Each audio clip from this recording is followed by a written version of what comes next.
Welcome, I'm Dr. Len, Dr. Broussard. I put all of this together back in 1989 to put together two things that I really love: counseling people and helping people, and the martial arts. Turned out pretty good. We've had good teams come in from that have just taken this to. We were in a little roof place on top of the Leominster YMCA years ago. So help me, when it snowed out, snow would come in the cracks of the walls. That is absolutely true, okay? So we have been blessed, all right? But what I like to do is I like to give talks that help you get stronger on the inside, okay? Karate's gonna make you strong on the outside, no problem there. But when someone makes fun of you, teases you, maybe pushes you around, takes something from you, laugh at you, those are things that you're going to go through a lot more than somebody trying to punch you. So I want to make sure that you're just as ready for that. So that inside of you, you know how to deal with those words and how to turn them back around in your head so you don't let them hurt you. Okay? This is a little bit different. We're going to put Dippy and Doodle aside this week, and we're going to talk a little bit about the history of the martial arts. Let me show you kind of how it all got started and how it became what we have today. Now, about the year 520, there was an Indian prince. His name was Bodhidharma. He left his palace in India and he began walking. And wow, did he walk. He walked all the way over the mountains into China. And when he got to China, he settled at this little place that was known as the Shaolin Temple. The word Shaolin means pine tree.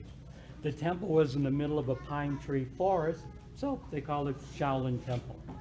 Now when he got there, he looked at the health of the monks, and he noticed that even during their prayer time, they fell asleep. They were very, very frail. And then he also noticed that whenever they went into town to get supplies, there'd be all kind of bandits on the roads waiting for them to take their money or to take their supplies.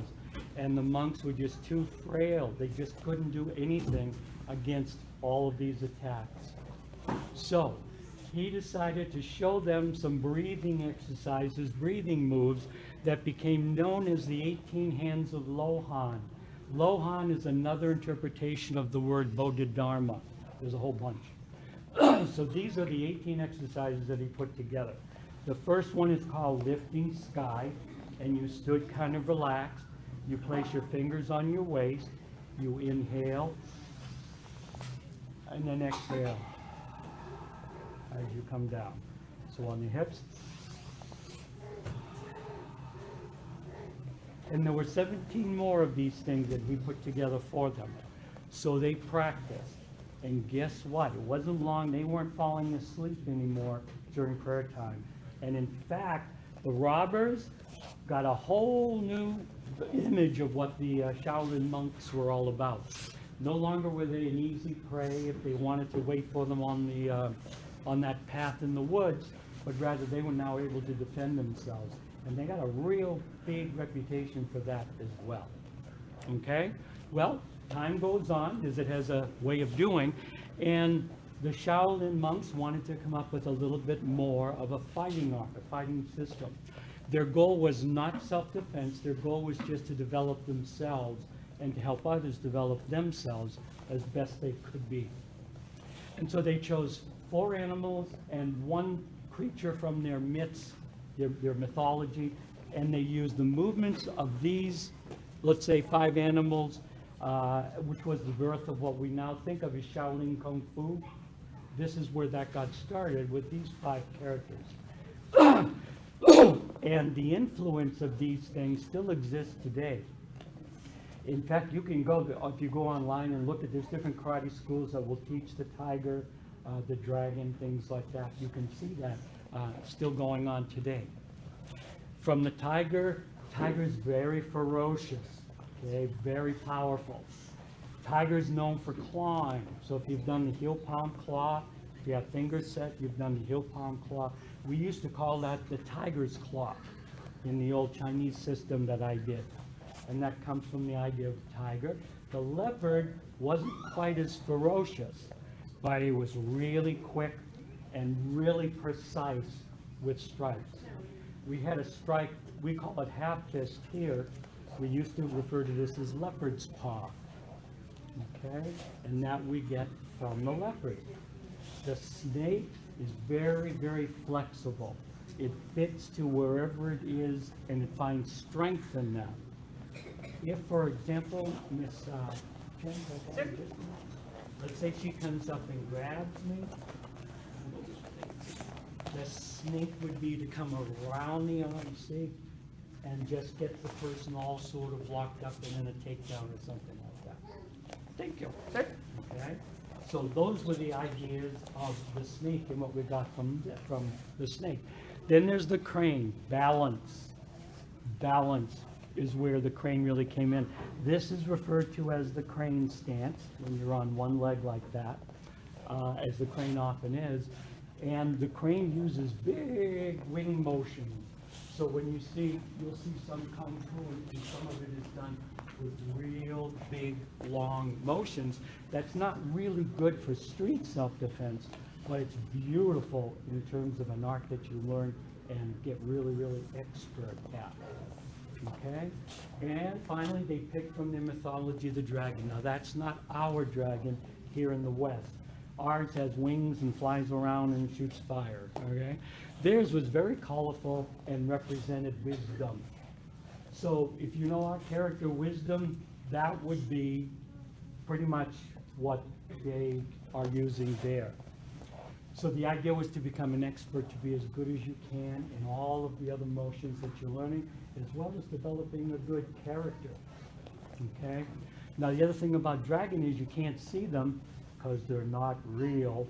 So because you can't see them, any strike that happens and the person didn't see it, that's using the dragon idea of fighting, okay?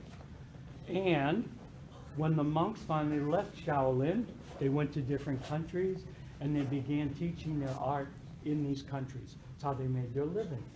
And eventually, in the 1940s, it made its way to Hawaii and to an island called Oahu, and it was there that a lot of the initial martial arts began that eventually came to the United States mainland. Now, there was a gentleman teaching on the island. His name was James Mitose, all right? And he was teaching a Japanese martial art, and just about anybody that trained at that time trained with Mr. Mitose. He had a student by the name of Professor Chow, all right? And if you've ever been involved with any of the New England Temple, there's all kind of branches of Kenpo here in New England. It all traces its roots back to Professor Chow. And then he had a student called Ed Parker, Mr. Parker, and he is the gentleman that founded our martial art, what we're learning here. All right, short one, long one, and all that stuff.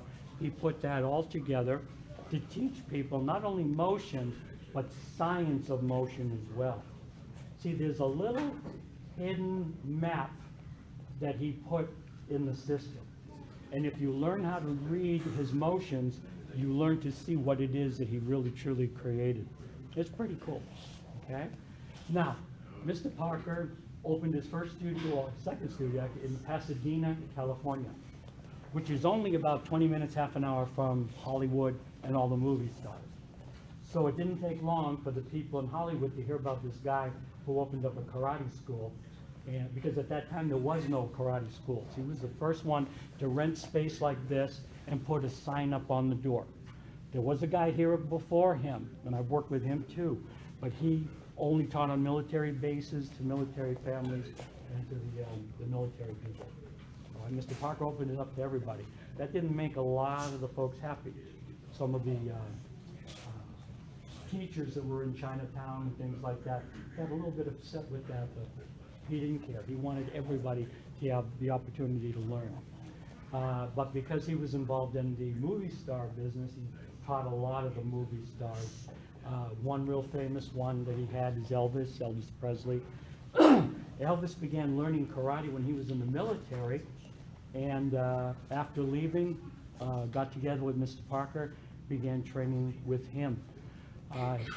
Before he passed, some people say that Elvis was an 8th, some people say he was a 9th degree black belt. I don't think anybody now is still around that knows for sure. But he was up there, he was well up there. And in maybe some of you older folks, if you've ever seen his movies, you've seen him doing some of his Kenpo stuff on people. He also did it in his concerts too. You see him sometimes using some of the motions in his concerts. Well, he also had some really not so famous people, and I happen to be one of them.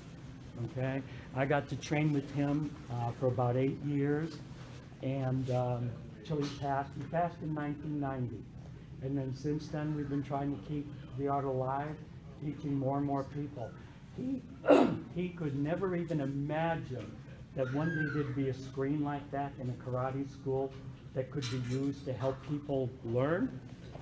He couldn't even possibly think of, we're shooting this out live right now on the internet.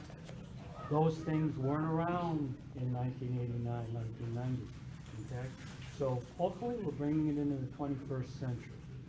But that's the martial art history, and that brings us right up to date, and that's our talk for this week.